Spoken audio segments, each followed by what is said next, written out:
G'day and welcome back. Just wanted to document this to show you and see what you thought.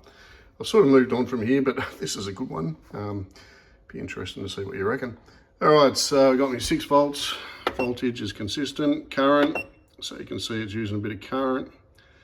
Standard Slayer exciter going to the primary. The difference with this is the top of the primary, the top of the secondary on this Tesla coil is going to the ball on top of this Tesla coil. And down below here, you can see this from the top of the secondary of the second coil. Got that coming back down here to the Pancake Coil, the Tesla Pancake Coil, down there. Down below, that one's not connected. But this one, what have I got? I've got it going to the base of the secondary of our first coil. So, and you might be able to see a flash happening there. What I did was, you can see where the junction is on the Pancake Coil. I've got it going to this, you can see a flash then, to this 12 volt bulb. Hang on. You can see that is 12 volts at 650 milliamps or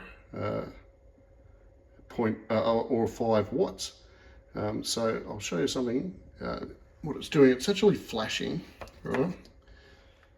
Must build up enough power in the capacitor to flash. I don't know if your frame rate is capturing it.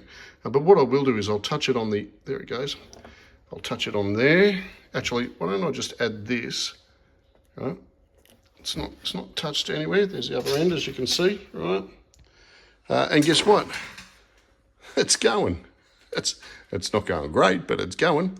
But I did find out one other thing, and it's not actually changing anything. It might have changed the voltage a little bit, which I think has gone up a little bit, but it hasn't actually changed anything.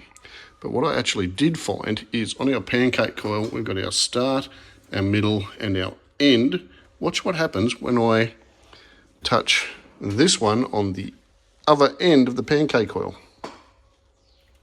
Man, that's bright. That is bright.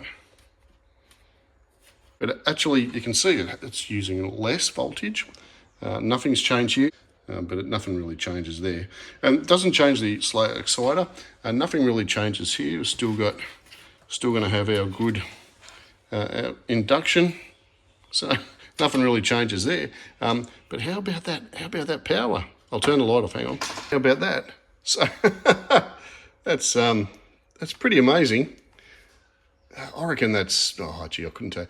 Maybe half power, maybe 2/3. But anyway, that's as bright as all heck and consumes no more. But there's one more thing I want to show you. Now I've got that running and our laser.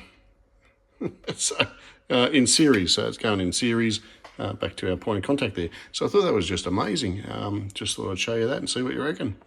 Righto guys, catch ya. Now got it on 7 volts at 200 milliamps even. You can see how much it's consuming. And now I'll connect the light. There's our light. And as you can see, improved result. And super bright. Oops, hang on. Flick him around. There you go. So that's probably the best result I can get. But still, you got to admit, that is sensational. Yeah, I'll take it off. And see, it's gone up to 192. Right, turn it off. And back down she goes. So, yeah. Bit special. It's a bit special, that one. Now I can't see nothing. Hang on. All right, catch you later.